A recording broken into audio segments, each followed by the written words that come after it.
And then how do you politely tell someone that I only check messages on Signal?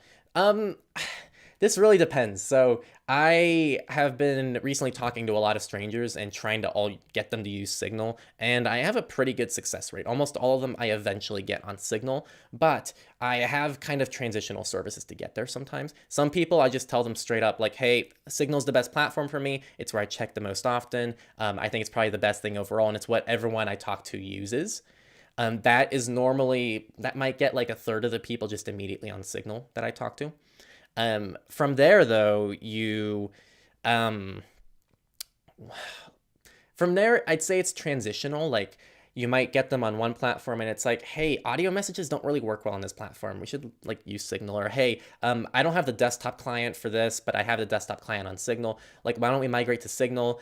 You can very politely just ask people to use Signal as well. I know it's a little bit more upfront, but be like, hey, I kind of only feel comfortable communicating with you on Signal. Is it okay if we use Signal? And something else that kind of helps is the normalization of Signal as well. Like it has become a lot more popular now. You can say that it's kind of like Snapchat.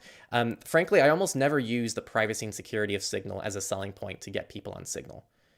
Just so I know that might surprise people, but I normally tell people like, oh, hey, this is kind of like iMessage FaceTime for any device. It's not limited to Apple devices. So we can communicate on Android, on iPhones, and you can communicate with any of your contacts regardless of what device they're on.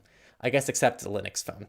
But I don't think that's normally a problem you're going to stumble on. So I almost never actually use privacy and security as a selling point when I migrate people to Signal.